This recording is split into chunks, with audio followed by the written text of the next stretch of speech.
I was listening to Biden gave, I guess, prepared remarks to an international summit on COVID, fighting COVID. And he's saying, like, now is the time to, do something. And we're at the precipice and things could get much worse and on and on. All things I agree with. But it's as if he wasn't aware that 2 days earlier, he had told the Senate, decouple the Ukraine aid from passing COVID funding. And now we literally are on the verge of having to ration vaccines because we don't have the money to buy. And I think there's every reason to believe right now that in the fall we could have and we may not, but there's reason certainly to believe that in the fall we could have a really disastrous situation on our hand, beyond the disaster of 1 million people dead. But I just don't understand how, what is the point of this? Why go in front of the international community and say we desperately need to have COVID funding when you have just basically jettisoned the way that, the way that you could have ensured that COVID funding, which is not to say that I think that we should be providing necessarily all these weapons at this point in the fight in Ukraine. But putting that aside, if you're going to, at least get the COVID funding too. Right. Yeah. There's been a lot of political gamesmanship around what happens when you decouple one thing you want from another thing you want in Congress lately.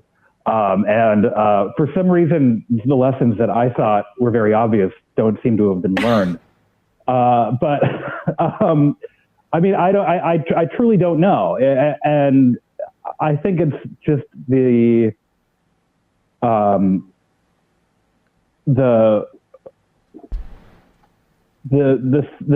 Senate is so dysfunctional, but the White House is just so, I don't even know if they're in denial about it, but it's like they just accept it as a natural feature of the landscape, right? Like they accept as just a natural feature of the landscape that Congress is broken and nothing can work.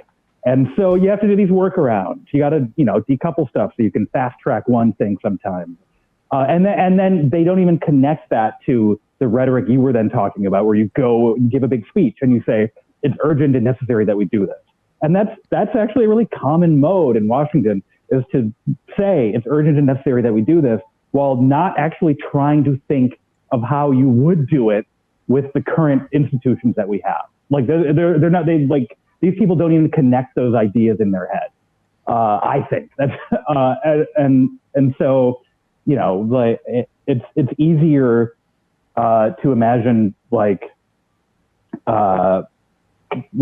it's easier to imagine your speech unlocking the compassion of the world than it is to imagine being able to change the way the Senate passes legislation. It's terrifying, and then and despite all this, and I think the chances of the Democrats retaining the House just seem to be, I don't want to say zero, but pretty close. Particularly after and I guess it remains to be seen, but New York is going to be losing 3 or 4 seats that maybe we had anticipated would be going to Democrats because of these redistricting maps need to be redrawn. But, again, we need to see how that turns out. I do think that there's a decent chance of retaining the Senate, though, oddly enough. I think Pennsylvania's, looking pretty good, maybe. I think there's a chance in Ohio. I think, the Roe v. Wade thing should help in New Hampshire. And frankly, in Arizona and North Carolina seems to be maybe. But it is stunning to see and I want to believe that they're waiting for the decision to come down in June. But deep down, I realize it's just complete, total wishful thinking. And I can't tell if part of the problem is that, I don't know if Joe Biden is actually shaking hands with people who are not there. My guess is that he's not. But I also don't think that he's like ever been a guy who has a vision, right? I mean, he didn't even run on a vision. Yeah. He ran on, I think he had good proposal, some good policies, which he adopted from the Sanders wing of the party, which he is yet to actually carry out. But he doesn't have he's not directing the messaging, and he's not even modeling what the messaging should be. It feels like there is no party apparatus except for, when it comes to Henry Cuellar. Yeah. No, I think you're right. And this is actually, I think you're completely right. And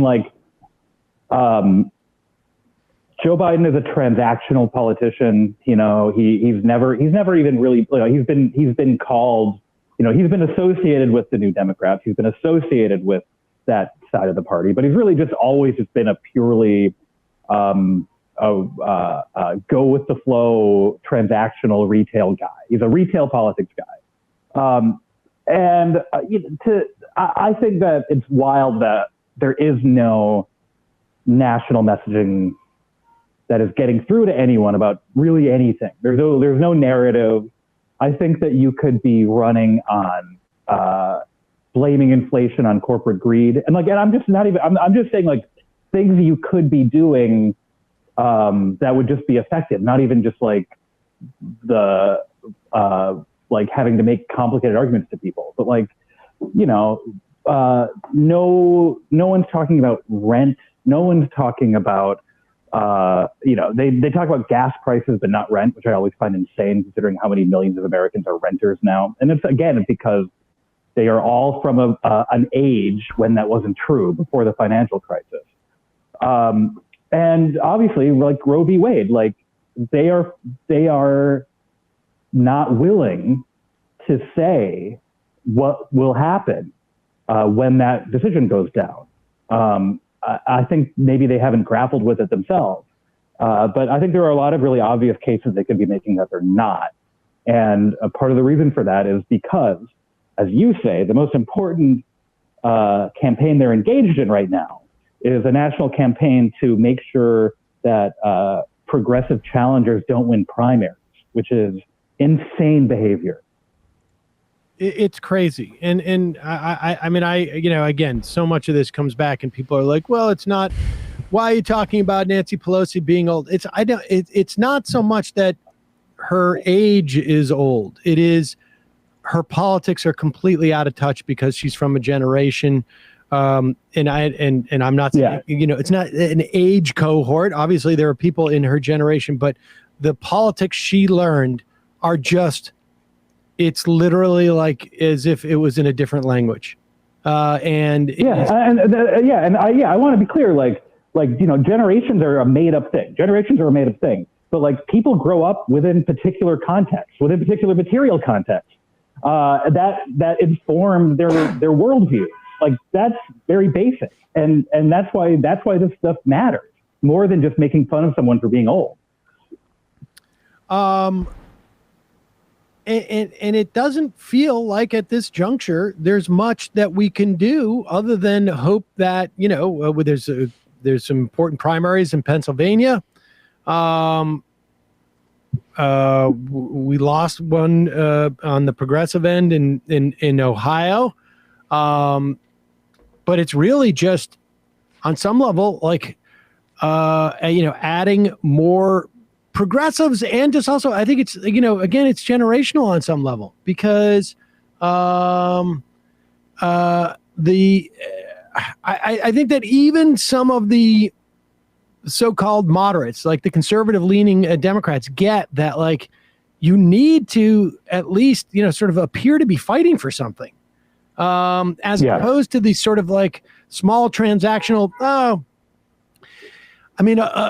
stripping women of abortion rights is horrible, but it's not so horrible that if we can't get, somebody who will vote for me for leadership, and retain the leadership in the House, then I mean, it's not that level horrible. Like what? Like it doesn't, it just doesn't make any sense. It just seems so incoherent, and it almost inhibits. And it's, they're almost like not quite shameless enough to be able to do both things in an effective manner. I think it must inhibit them too. I don't think Nancy Pelosi can get up there and say it is an incredibly extreme position in this country right now to say that women should not have the right to choose, because she knows she's literally supporting a lawmaker who believes that. Right. No, exactly. Yes. And just in the way that she says, I know we're going over this territory again, but I just want to make this clear. In the same way that she says it doesn't matter, we don't need his vote. Well, we also don't need the House's vote because we don't have it in the Senate, right? It's like you can't. That argument goes both ways. It's either you guys believe in this or you don't. You're going to try and elect more candidates who believe in this or you don't. And it doesn't matter what the House passes. And we saw that.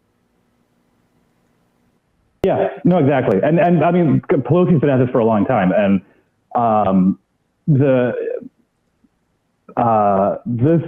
her regular routine of pointing to things she got passed in the House that go nowhere in the Senate, I think it's grown a little old. Well, that's the thing. Because at some point you have to articulate. Not even you don't have to. I mean, you have to articulate that you have some plan. You have to make it clear to people you have a plan for how you will accomplish the shit you claim to want to accomplish. I mean, if there was also any evidence that passing these bills in the House had any political value writ large, I would be, it would make some sense. But they passed all those like messaging bills and it did nothing, not materially and not politically, neither. Well, I mean, yeah. I think what I think is another new reality that has not been absorbed by Democrats is that the days when campaign mailers that could tout your vote on an issue actually meant anything to anyone if that ever worked, are long gone. Yep. Because the opposition is not just going to make hay of some sort of trap vote you took. They are just going to make things up. And that's been true for years now. And it doesn't seem to have changed how members of Congress act, which I find quite odd. It is stunning to watch this happen over and over again. Hope springs eternal. Maybe they'll shift after the court actually announces. I don't know how you go back and claw back that money from Bayar, but we will see. Alex Perrine, always a pleasure. Yeah, thank you very much.